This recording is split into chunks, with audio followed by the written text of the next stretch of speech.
Aloha!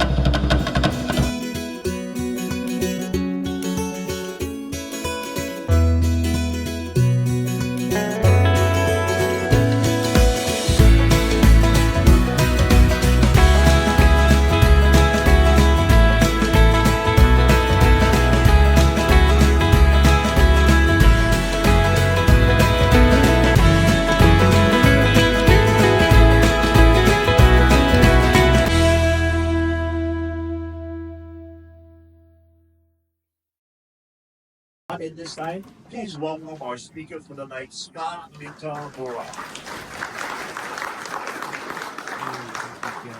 Oh, maybe I better have my hand up. I don't follow it though, so I'm gonna sit down because I have to. I don't have a clicker. Oh boy, I was running a little late because I was putting. I had to go to Home Depot to get construction supplies and to rebuild the lab at the farm. So looks like you guys gotta get a hard time seeing some of the slides, but anyway, just what I say. So I told my wife, "What?" Anyway, everybody in Hawaii loves hono, and because of the fragrance, and we everybody has them, so we kind of think that they're native to Hawaii, but they're not really native to Hawaii. They're from pretty widespread in Southeast Asia, uh, Vietnam, Malay Peninsula, and Philippines, all around. And uh, the varieties we have in Hawaii are really, really good selected varieties. At Foster Gardens, we had a rescue center, and quite often the hono would come in as confiscated plants. If there's no documentation, the feds get them. And so, country of origin, new world, old world, elevation, basic climate, and it kind of gives you an idea on how you have to adjust your culture because every orchid is from a different area. And with Honohono, we just kind of get so spoiled. We just kind of throw it outside and seems to do well over here. But we grow it for its fragrance, and the name for the I'm going to cover several types of Honohono, and Honohono is just kind of a common descriptive name of uh, actually the alternating leaves because it resembles the Honohono grass that uh, once we had all in our native stream beds, which is Comalina diffusa, a completely different species. Uh, I think a lot of the new people don't even remember what the Honohono grass looks like, but it looked a little similar to the Honohono orchid with the alternating leaves. Anyway, that's where the common name comes from. The scientific name is Dendrobium anosmum, and the odd thing with the name anosmum, it's actually in Latin, it's without scent. So hmm, somebody was on drugs or whatever, I don't know. But it probably, and it's very common, a taxonomist looked at a dried pressing, a dried sample, and put it to his nose, no spelled anosmum. And that's the name. Taxonomists are changing a lot of the names now. And I don't know why they don't change this name, but they want to change other names. But it actually means without scent, but it is a scented uh, plant, and that's why we grow it. Um, so I'm going to talk about Dendrobium anosmum and a lot of the hybrids, and you can kind of treat them all similarly. Yeah, they're different from your hard king dendrobiums like the Jacqueline Thomas or the things you grow for cut flower that come up in a long stem with sprays. These are soft king and normally tended And they're also deciduous, meaning the leaves will drop off in the winter time. Where your hard-cane dendrobiums tend to be more evergreen, tended. If you get a big rain, they drop the leaves too. But if hono soft cane will drop all its leaves. Um, so that kind of important to know because I think a lot of beginners we get thrown off by it, and sometimes in the wintertime we start to see the leaves yellowing, and then we panic and we start watering the orchid more, and then that's when we run into trouble. Um,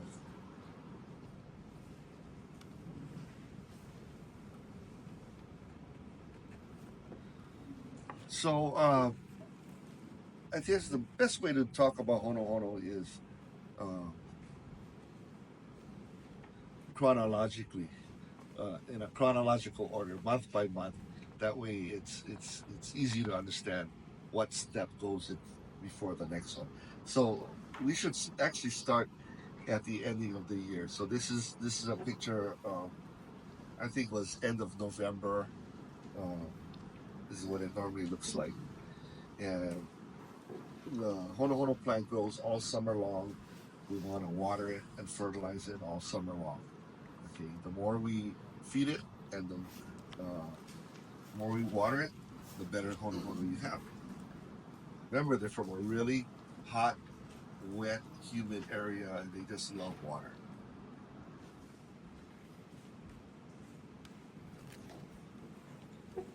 So there's all orchids have a trigger mechanism for flowering. Okay, the plant doesn't flower to please us. The plant is trying to flower to make seed, to procreate, to make more hono. Okay, and normally uh, stressing the plant is a good way of triggering it, telling it stop growing, it's time to flower and make seed. Okay, so one of the triggers is uh, drying it out, uh, keep it a little dry. If you notice where it's from in Southeast Asia, it's very wet and humid all year long, but there is a slight dry season, December, January, February. So you kind of want to emulate that. And um, some of the old timers didn't have to. They would be able to keep a constant routine all year long and not have to dry it out. So if you're up higher elevations where you have it's cool, coolness is also a trigger mechanism. Day length, uh, phototropism, when the days get short, just like the poinsettia plant, honohonos react to the short days, and it tells the plant to shut down and stop growing. Okay, so those are your three trigger mechanisms to get honohono to bloom: uh, drying it out, a little bit of coolness, and shorter day length. Okay, so people are lucky; they have elevation, and they don't have to do anything, and they flower their honohono every year. But if you're at sea level, where you don't have the coolness, and you have a lot of light, uh, sometimes you really need that trigger mechanism of drying it out. You have to forcefully dry the plant out and get those leaves to fall off. So this is a good sign. Okay.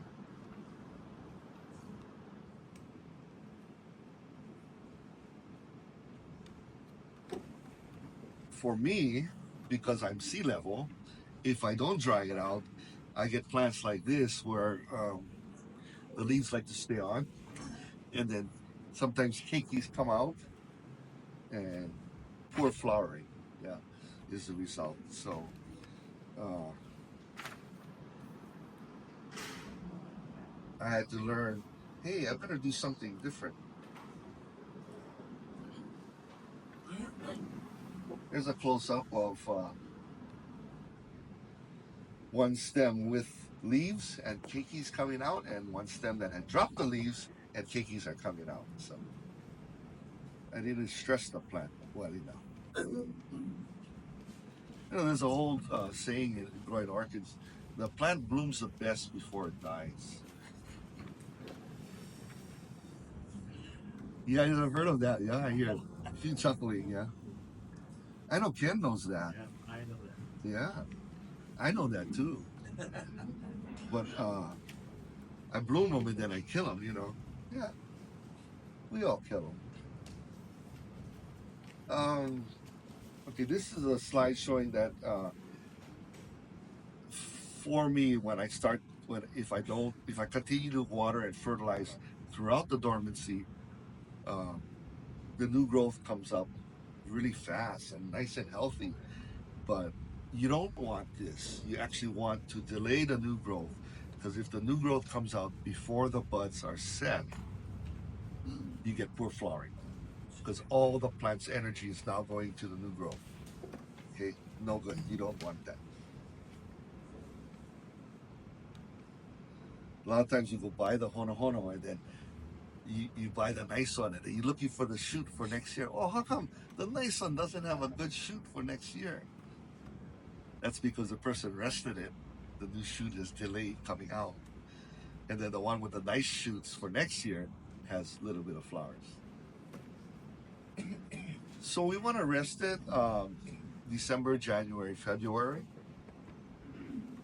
And normally February you can start watering again, but look at the bumps on the stem. The leaves will fall off, and look at the bumps on the stem. And the cane on the right is about a month away from flowering, and on the left side it's about 3 weeks. Left middle is about 2 weeks, and then the right middle is within the week it's going to flower. Yeah, so your typical regular dendrobium monosma hono tend to bloom in March. Okay, normally your whites are the first, and then the small white, which is a super nester white, tends to be the earliest ones. I've tried to collect a lot of different varieties so that I could keep my hono season from March into May. If you only grow the regular anosmum, you'll get that middle of March bloom and then that's it. Okay. So if you want to extend your blooming season, collect some of the other varieties out there. You're not home free just because you got the buds out. Okay. At the time that the buds are just emerging from the stem, you got to watch out because the flower thrips, the little black bug that's in the gardenia and peacockea or anything fragrant, they go in and they attack the buds really, really young. So the buds will dry out and then no flowers. They'll hit dendrobium stems, they'll hit cattleyas, they'll hit sedeniums, almost anything. That's a little black bug in the gardenia. I'm sure you guys all know about that. What is this? Oh, this is a stem that the thrips got to. I sprayed it with insecticide, and some of the buds made it through, but they're kind of twisted because the stems are scarred and the flowering is poor. You also gotta watch out for the bubble birds. They'll roost on the stems and pick off your buds. Okay, normally it takes about 2 years to flower from a keiki, and I know you folks are trying uh, and propagating your keikis, and that's a fun part about hono. And if you do a good job, 2 years it'll flower. Okay, so these are 2-year-old plants just starting to come into flower. It's a variety, little sweet scent, so they're not as long, but smaller flowers and more numerous. I set up, you can hard to see, but I set up a individual drip system on every pot. It's the black tubing above it. And oh, I thought I was so smart. Yeah, water twice a day, half gallon per minute, and yeah, right on. And all blisters trying to install that thing. Second year, it was useless. All the lines were all clogged. The emitters were the orifice is so small that it clogged up with calcium deposits or junk in the line. So it worked a year, and then after that, hey, how come half the hono are dead? Because the water wasn't coming out. Anyway, yeah, so they start blooming in 2 years. And then here's the little older, mature ones. They're mostly all regular hono. I have to admit that what I'm talking about works, and personally myself, I'm so busy doing other stuff, I'm not taking care of my honos, and they're horrible. They don't look like this. Not this year too. So just because you know what to do, if you don't put time and effort into it, it ain't happening. It's just not going to do it by itself. And these are all little sweet scents. Plenty. So at the Foster Gardens, in the conservatory, my goal was to line the entrance of it with honohonos on both sides from March to May.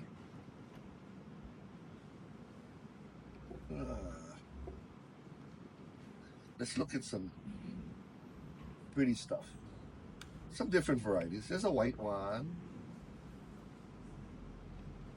alba form. That's normally the early one. There's a pink form. There's a splash form.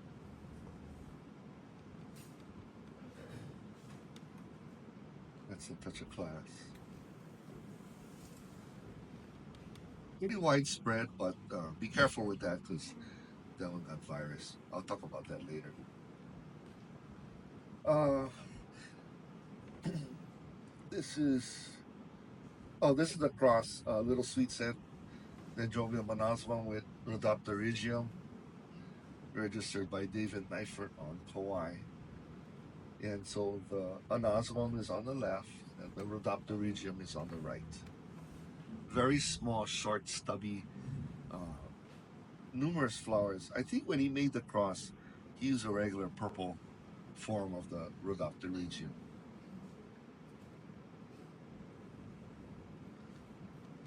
Which they say is synonymous with Parishii, but it still retained the name of Little Sweet Scent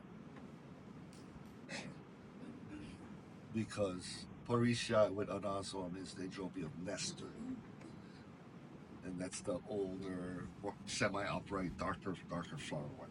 The old peckers have that. So a little bit confusing, but no, don't worry about that.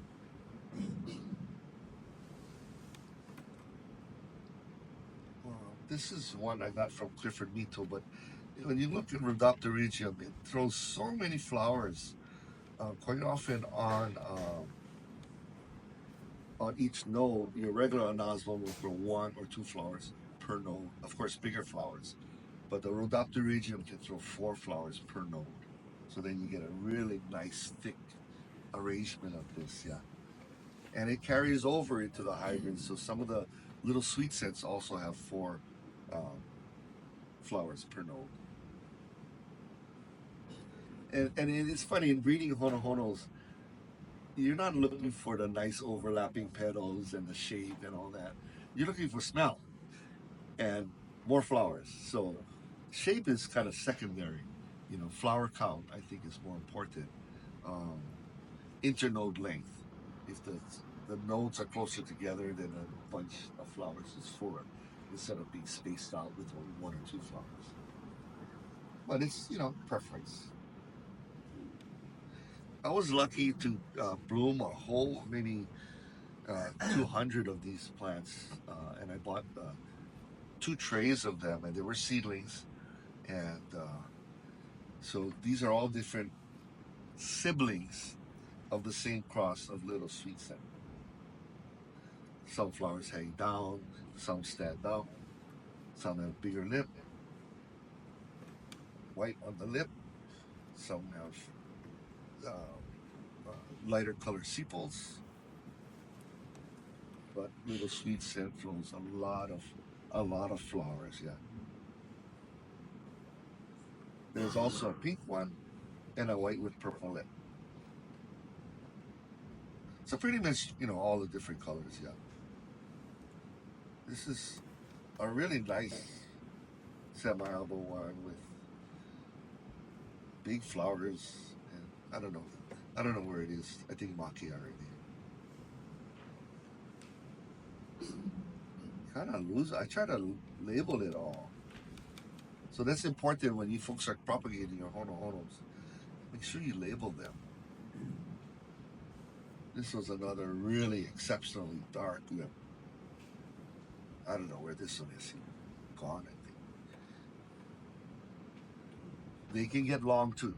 Yeah, 6 feet long, 50, 53 and 56 flowers on the two stems. The friend that's helping me at the farm, total backyarder, bought one little sweet scent from Home Depot and propagated. Now he has a whole fence of them. He had 65 flowers on one stem. I said, hey, you better go give the talk. I don't know where this plant is either. And here's one with 4 flowers per node. I call it 4 of a kind. Here's some other stuff too. I mean, there's a lot of hybrids now. This is a super nester, which is nester times anosmum. So nester is the Parisiae, which is synonymous with Rhodoptera regio, crossed with anosmum. But it's the old style one. It's dark. So what happens when you cross the nester back onto nester blooms late. You cross the nester back to anosmum, and it brings the season early. Sometimes even before the anosmum. And once again, even though it has Parisiae in the background, it'll give you the good flower count, the density of the flowers. Yeah. This is kind of going around too. I think purple pride and purple. There's another purple prince, purple pride. There's a couple of them, and purple passion, right? Yeah, thank you, Ken. And I think they're labeled as unawesome, but actually, they should be labeled as super nester. Not that it matters. I had a chance to really have long discussions with Charlie Sato before he passed away, and he was kind of the man. Anazo Hatanai, which is kind of a blue lip one on the left, and the Bedford Super scent actually had some flaring in it. He kind of wanted to develop that. It's another hybrid. I think Clifford maybe made this. Clifford Mito. They drove up Adastra with Parusia. Adastra is a film with anosmum, so it comes out lighter pink and back onto the Parusia. All kind of colors, frilly lips, and I have one that bloomed at Christmas. So I thought, oh wow, if I can get this hono bloom at Christmas and make plenty, I will be a millionaire. Only that 1 year. Then one of the same cross, it started blooming from the top. And normally most hono bloom on the lower 2/3. But this one started at the top, but then down below was a little sparse. But I thought, oh, it was my growing wasn't so good. So let's really take care of this and see if I can get flowers from the top all the way down. Nope. Just kept blooming on the top, nothing on the bottom. Well, obviously I'm not rich yet. Okay, so I mean there's a lot more newer stuff out there. two, but it's fun. You can get different colors, and when you can get new ones, pick them up. Okay, let's talk about the viruses. Um, Really a big deterrent, or not deterrent, but a problem with hono because they're soft cane. They're very fleshy, and the sap. Sometimes some people get itchy with it, um, but the sap is blood, well, plant, blood to a human, but blood to a plant. And if you cut the plant and you don't sterilize your cutting implement, and you start cutting all the rest of your plants, if you happen to cut a plant that's virus along the way, you can spread the virus. Yeah, possibly. But there's so much to know and not know, and you'll see. So the stem on the left has no symptoms. This is in the bud stage, and the stem on the right is showing some darkness in pigment. It's irregular. The buds are a little bit crooked and turned, but it's called color break, and you can see it in the buds. Sorry, I can't throw it up. It also will, you'll see the symptoms after the flower blooms. So in the slide on the left is one that's apparently clean, not showing any symptoms, asymptomatic. We all know what that word is now after COVID. But the slide on the left, the flower on the right side has the color break.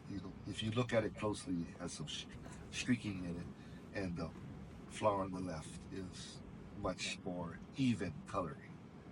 And this is the back side of the flower. You can see the streaking even more on the back side. Is a little closer shot.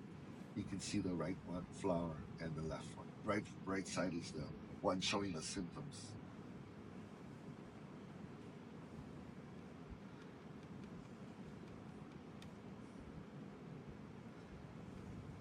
Sometimes the symptoms can get bad as the flowers, especially as the flowers senesce, as they get older and start to die.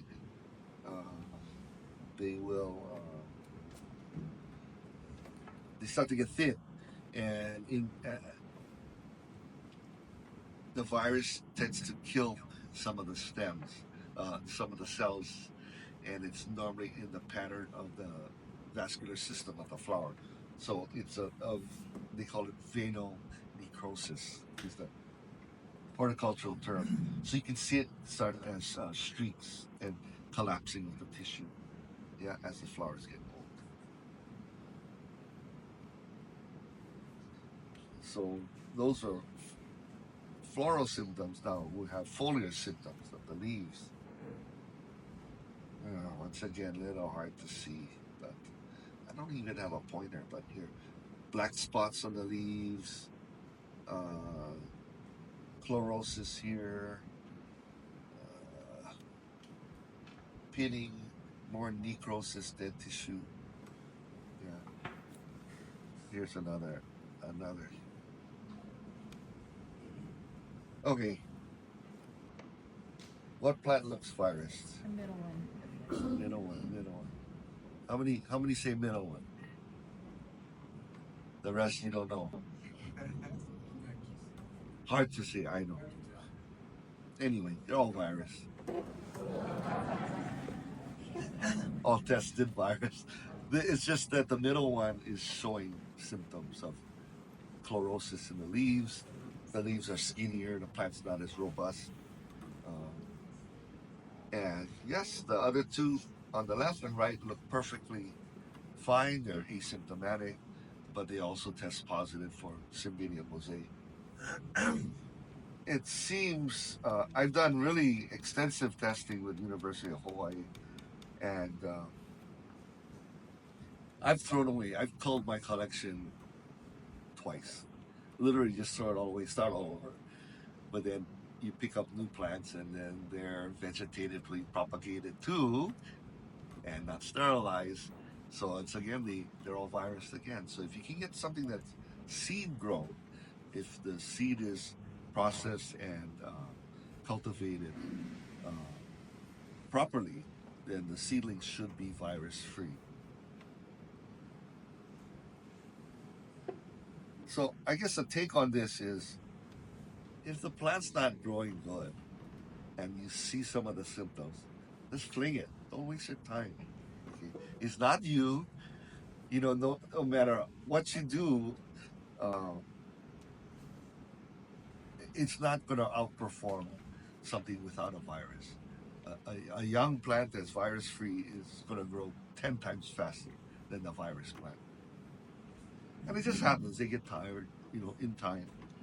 So prevention is the best defense against viruses and other diseases. So you want to sterilize your pruners, your pots, hangers, hands, work table, anything that comes into contact with your plant. Yeah. So pruners I sterilize with a self-igniting propane torch. If you don't want to play with fire, um, concentrated soapy water and bleach, you can wipe down your pruner with that. Okay. But re-oil your pruner after using bleach because it'll get really rusty. Um, Pots you can reuse, so get in a 10% bleach solution at least 15 minutes. Scrub out all the roots. Hangers, I torch those. Hands, I torch that too. No, no, I'm done accidentally. I torch, and then work table, I work on newspapers. So I work on one plant. I roll up the old media and clean it up, and I throw it away. So I got a clean tabletop. So I'm trying to find the most efficient way, or in other terms, I'm getting lazier. Um, so what I do is I in between plants, I dip my hands in a concentrated bleach and soapy water solution, or in a spray bottle, and I wipe my hands down, and then when I roll up the newspaper for the clean tabletop, I wipe my hands on that newspaper. So trying to be efficient because doing hundreds at a time, yeah. I'm always worried about time on task, not enough hours in a day. And of course, you want to control insects. The thrips can transmit the virus too. I was arguing with Doctor Who at UH. He says, "Oh, it just takes the one aphid to drop its proboscis in the hono, and then go to the next one and pass on the virus." I said, "I've never seen a single aphid on hono." So I said, "It's highly unlikely." He said, "Yeah, but maybe they don't like hono, but just going in and biting it is enough to transfer the virus." I go, "Nah, it's the pruner. It's cutting it and not sterilizing. Most of it is done like that." Anyway, cull plants that show visual symptoms or ones that lack fig. Try to purchase clean plants, seed grow plants, more likely to be virus free. You can test them at UH. I don't think they even have I don't know. Mel, do they still have the plant disease clinic? I don't think so. My classmate Desmond Ogata used to run that, and he took that over after Dr. Martinez. And I don't think they still do soil testing and virus testing and all that. I think you have to send it to Hilo now. Yeah. You can buy test kits. Agdia, sells it online. It comes out about $5 a test, and you get this little Ziploc pouch, and it has some. One side is abrasive, so you put the leaf in, and you kind of mush it around so the juices come out, and it goes to the side, and you put a little litmus test in there, and it tells you what virus. But it only tests for two viruses, Cymbidium mosaic and Odontoglossum mixed. Don't even remember that. Just remember that there's hundreds and hundreds of viruses that affect orchids, and the test kit only tests for two. So I posed the question with Dr. Who. Hey, what about this plant, this amaryllis? Isn't that virus symptom? Oh yeah, definite chlorosis. Uh, Aglonema, Chinese evergreen, the plain leaf one, definite ring spotting. on it. Is this virus? Oh yeah, that's virus. Let's test it. Of course, it's negative because they're only testing for two viruses. Yeah. So we know from studying Symbidium mosaic actually came from tobacco mosaic originally. And what they found on my collection, I guess I'm famous for the virus they found, but they found watermelon mosaic, which they've only seen effect so far at this state was vanilla plants in Tahiti and Samoa, and they would call it vanilla necrosis virus.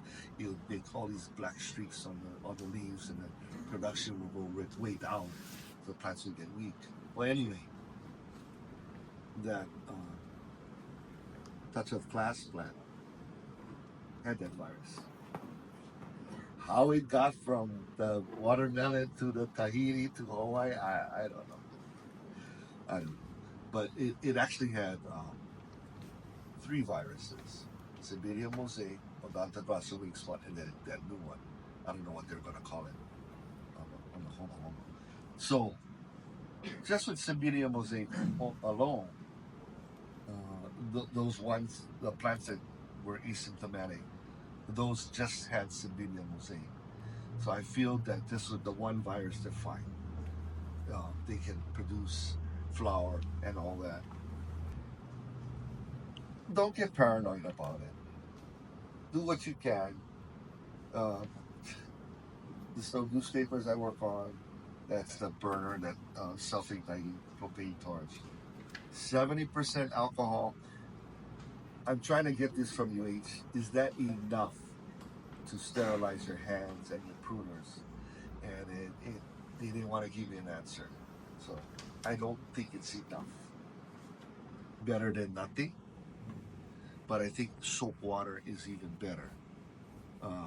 Because I read it, back in the day, to not to avoid spreading viruses, they used to dip the pruners in whole milk. Whole milk.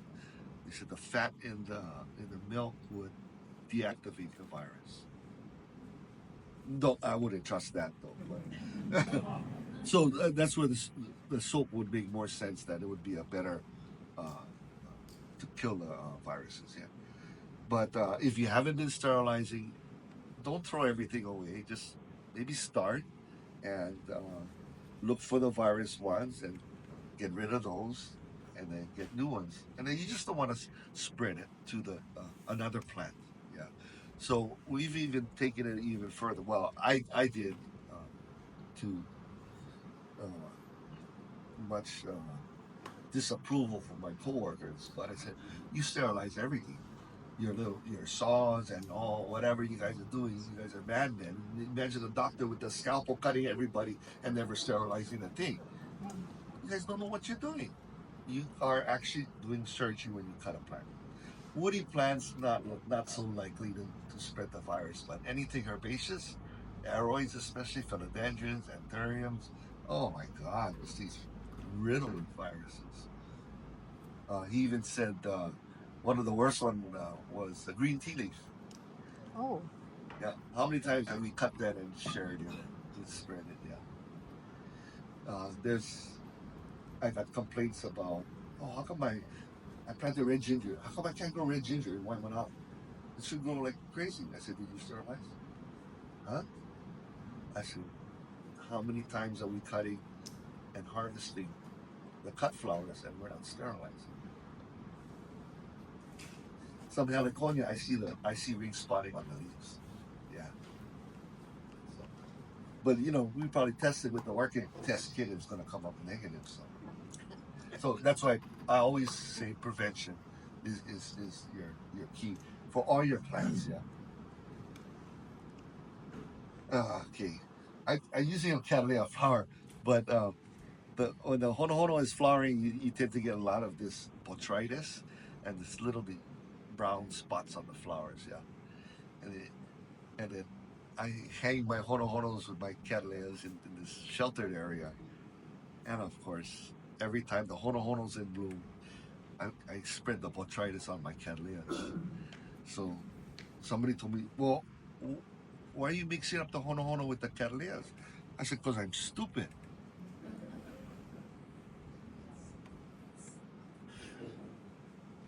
Of course, the thing is going to drip in the water, But if that flower goes on the ground and the spores go in the air, it affects everything, and then you got botrytis for months. But always likes to affect the hono. Okay, so after flowering,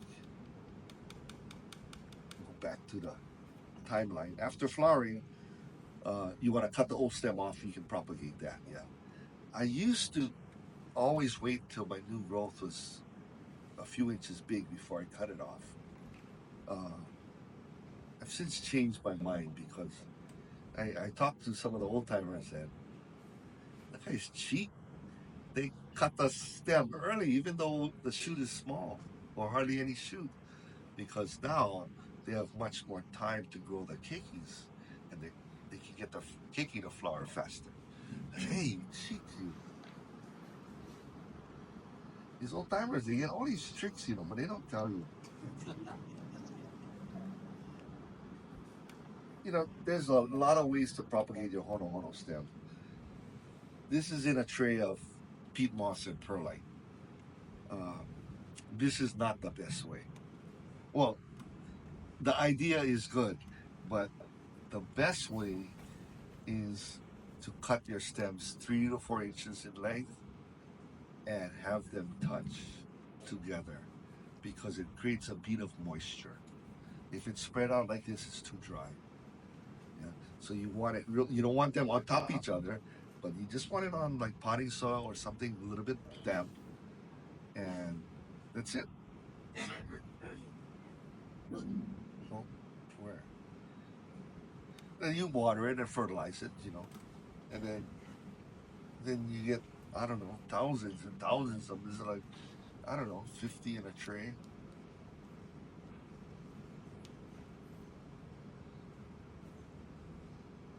But when you get it close together, you get a lot of kikis. This is about 1 year old, yeah.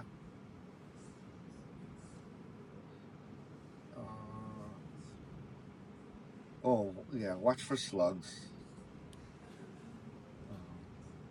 They love to go in those trays and eat them. Yeah, hono.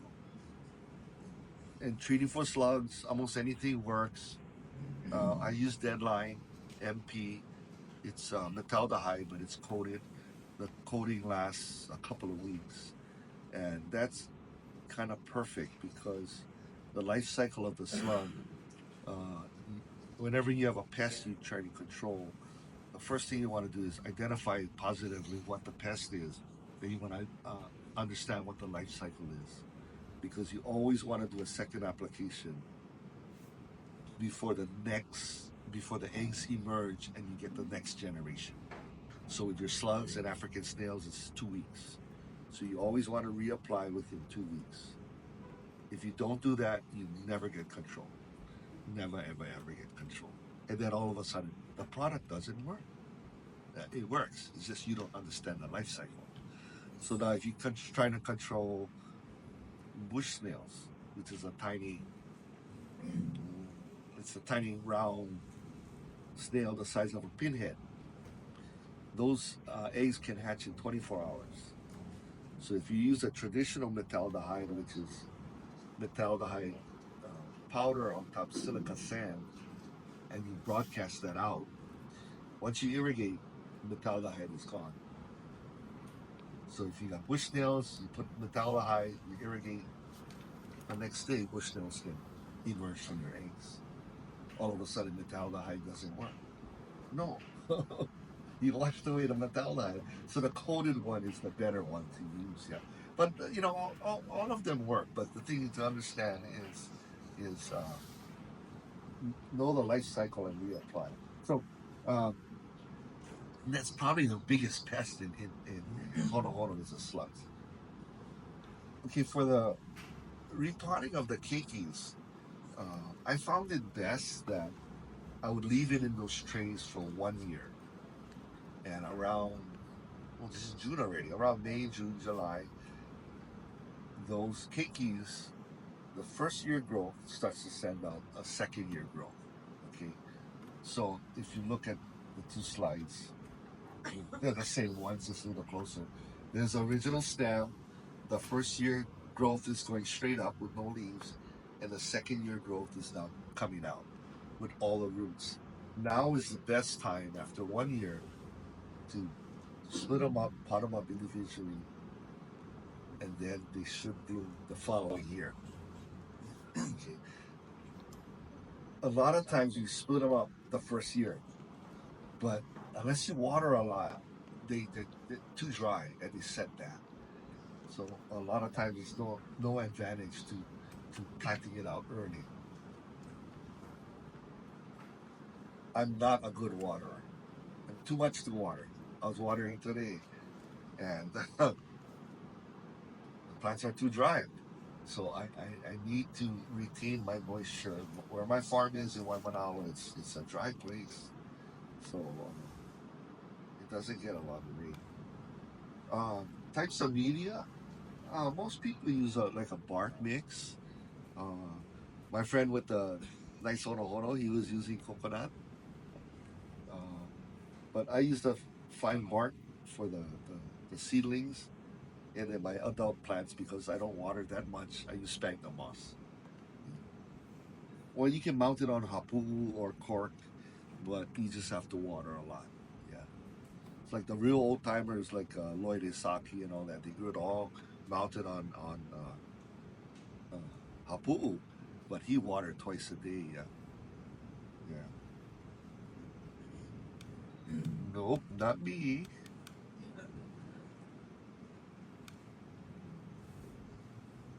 No. Here we go with the sanitation again.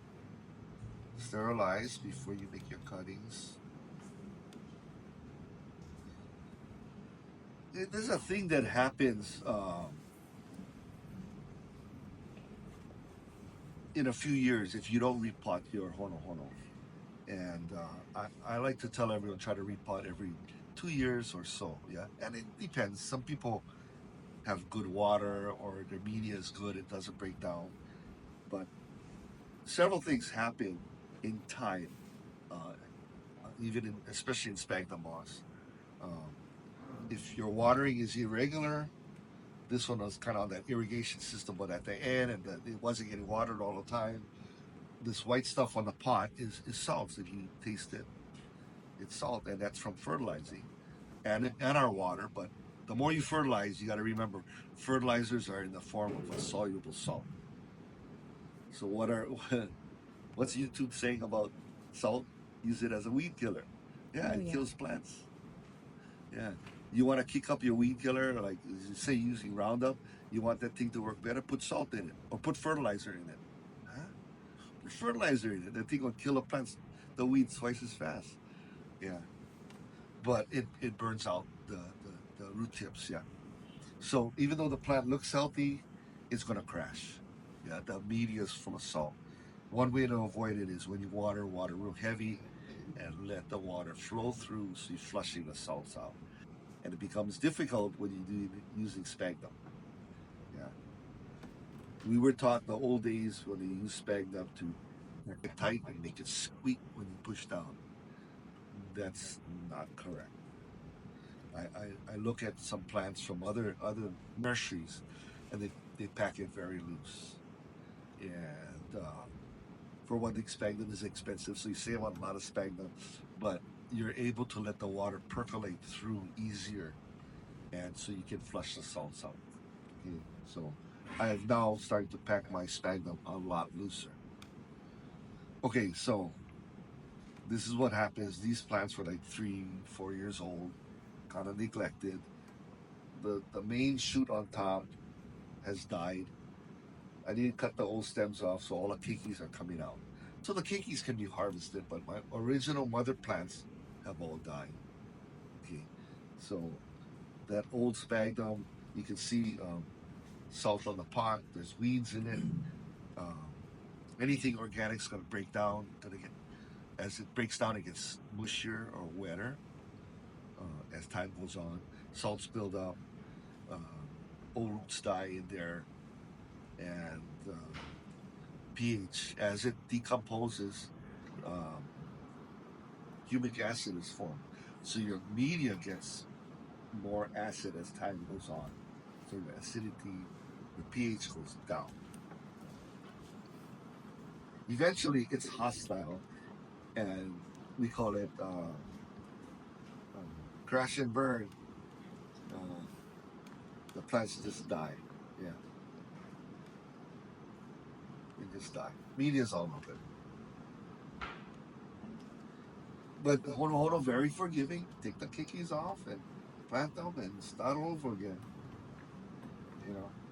So now after the flowering and the propagating is done, now is our growing season. So summertime, long days, water plenty, fertilize plenty. A lot of people go with the weekly adage, a week solution every week.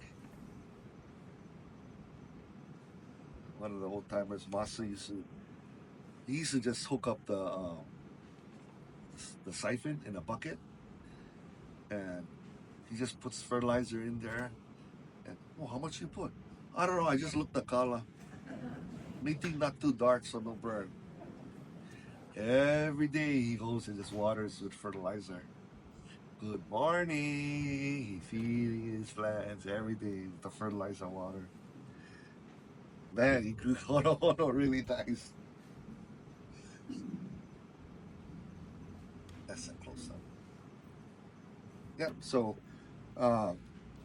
your growing season is going to be throughout summer, all the way into November, and then the terminal leaf comes out, and then you can stop. So the easiest way to remember if you want to dry it out to stop it. The day we eat the most is Thanksgiving. So after Thanksgiving, we're going to starve our hono. You can never forget now. Just leave them alone. Let the leaves fall off. If they start to shrivel up, okay, water them a little bit, But you want that. You want to stress them. Summertime, you can get thrip damage. We talked about it hitting the bud, but it can also hit your terminal shoot. And when it's hot and dry in the summer, especially after your gardenia and peacock have finished flowering, where are they going to go? All the trips. I mean, there's thousands in one flower, yeah? So you guys got to dig up all your gardenia plants and peacock. No. Pick your flowers on the plant, don't let it fall, and drop on the ground. Every flower is going to contain thousands of thrips, and they pupate in the soil, and then they're going to go right back on your orchid. You get breezy trade winds, they're going to fly in with the wind. Yeah. So they like to go on the hono, and they like to go on your anthuriums. You get the anthuriums, and the leaf comes all, and the flower comes all. Yeah, it's the thrips. How about your lemon tree or lime tree with all the rough, scaly stuff? That's the thrips. Because when the flower is so fragrant, the fruit is so small in the beginning, but the fragrance attracts all the thrips, and they're in there scraping away and causing damage to your fruit. So they're everywhere. And I notice when we got good trade winds, that's when we kind of get them. And if you look at the giveaway plants, there's a lot of little sweet scents in there and some other awarded ones, but I never spray, so get some drip damage.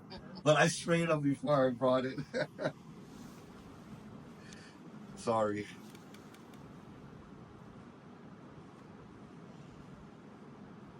Yeah, spider bite, man. That's not much of a problem. It was only a problem on this one. The guy crossed a nobile dendrobium with a hono. The nobile one is the one from the Big Island with the nice flowers, but no fragrance. So he thought he was gonna cross it with the hono to make it nice fragrance. Well, the plant hung down, ugly flower, and the flower smelled like mothballs. Ooh. Good idea, but failure. And then weeds. So normally, you know, weeds are actually the worst pests in anybody's plant collection, whether it's a garden or other plants, and you gotta stay on top of the weeds. So from bird nest to Hawaii to Boston fern to pilea, and then I don't know what that watercress looking one is. I don't know. But normally, if it's really infested like those, just repot. Time to repot. Yeah. And end with another nice picture. This was a little sweet scent that bloomed for the Manoa show, and we had the Manoa show in May. And it was weird because it sent out stems that matured in October. Then it sent out another set of stems that matured in February. So you can see the lower tier is the older ones, and then the upper tier was the later shoots that came out. I don't know why it did that, but yeah, it tended to do that every year. Anyway, that's why I like the little sweets. Anyway, that wraps it up. You guys got any questions? Everybody sleeping? No. Everybody else sick on the viruses? What about dolomite? What does about that do? dolomite? Does it neutralize the pH? I've heard that. Yeah, dolomite lime. I use because I take calcium pill. So I figure, hey, you like strong bones and you want to keep the plant stronger. Dolomite lime can be used. It'll help neutralize acidity as your media breaks down, but it also provides calcium and magnesium. So I fertilize mostly with Nutricoat, which is the pellet with Slow release, yeah. slow release, and Nutricoat does not have any calcium in it because calcium is real difficult to put in suspension. Doesn't it stays solid? And so in that time release capsule, it has a hard time coming out, so it cannot go in. So that's why I put the dolomite. When do you put it? Like just when you're repotting? I just put it in when I fertilize. Yeah, when I repot. Oh, so how often can you use it? You can put the dolomite several times a year. Oh, okay. Yeah. I usually just do it when I repot. Just doing it as you repot is fine. And how much do you use? I usually just do like a little pinch. Yeah. I mean, a little pinch, you're not going to change the pH at all. You're going to have to use quite a bit. Oh, okay. But it's Like- no real harm. Like say 4-inch pot. What? Like quarter teaspoon? Yeah, 4-inch pot, a nice pinch is fine. Okay. Yeah. Like So a 3-finger. A 3-finger pinch. Okay. Yeah, you got it. And then, certain plants like your dermatophyllums and all that, I was always taught if you want to bloom the speciosum every year, you put, what did the old timers use? They used to put bone meal and dolomite every February, March. I don't know what bone meal, so I just throw the Nutricoat and a lot of dolomite every year. And it works. Okay. Anything else? Good. Thank you. I'll be around, so if you guys shy. Thank you very much, Scott, for your presentation. Henry Soniana or something. We don't all grow big plants. Some of us have limited space. But very good. Sleeved it in another pot, kind of growing in clear pots. And really good. Nice. One of our cultural work. That's one of the culture winners. So you're going to pick up a plant door. And here's number 2. Oh, Kelly. Wow. Yellow spot. What's the name? That's the name I found online. Oh, my God.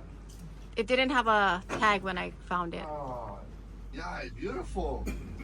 Here's a Eucalalia. Now, Brassavola, Perenniae. Beautiful. Well grown. That's how you do it. Just hang it up. Good job.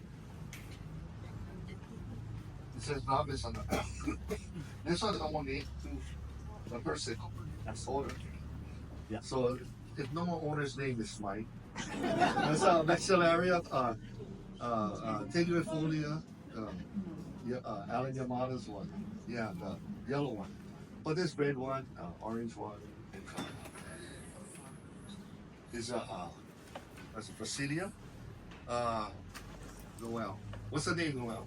I don't know. That's why I got the name, but I'm bringing it for you to name it. Mystic Island. Oh, I think it's Mystic Island. Not sure. NOB Splash. This is not virus kit. What is it? The Gale's plant. No, this is a chimeral mutation. So it's a. Oh no, I'm talking about the flower. Oh, no, I don't. Yeah. Oh, the white stuff on the leaf. That's spider mites. Yeah. Whose plant this? Dale. Spray 'em. Yeah. Spray 'em. The Bear 3-in-1. Kill the mites. Increase your humidity. Yeah. Water. Wet the leaves. The mites cannot handle water. I like these Zygopelus. This is Sanitation. Oh no? Oh no, it's a hybrid. Belinda. Wow. This is Sanitation with something. Blue Fairy. Nice. Linda Kurihara. Oh, I like that one. And they're easy to grow. Even loyal on base and warm area. I had Karen Sanitation just bloomed with 6 spikes. Another one of Dale's one. Yeah, Jungle Mara on City. Yeah, this is a whole time one. It's really good. Good job staking them up. Must have come to the lecture. Here's the Susania Modest plant, Brasia Rex. Penny's luck. So this is the elbow form, yeah? So they cloned it. Yeah, spotless, yeah. More spot. Did they give this award yet? Because the Waimao was spotless. Yeah, but now you cloned it again, so this is a yeah. So this one is your own variety. So what I'm trying to say is spotless got double FCC, AOS and HOS. So this one, the flower might be bigger, so you get a chance.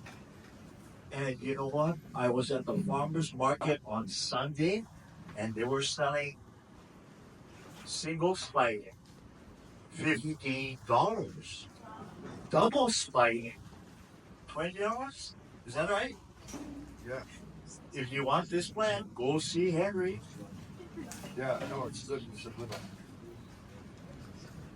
Another body I had. This is one of the winners for intermediate. No, this. Intermediate. Yeah. It's a that Supermax should raise it. A lot of colors in the background. So these bottle leaves are from Southeast Asia. Yeah, so easy to grow your worm. Beautiful then, grow. Pin Watana. Ken and Irene. Yeah, very good. You got all of them. They need to drop a butt.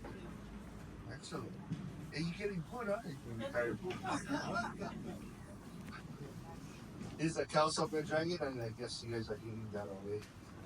Give this a lot of sun, a lot of water. You can bloom 4 times a year. Very sun, very water. Dino. It's a nice bloom.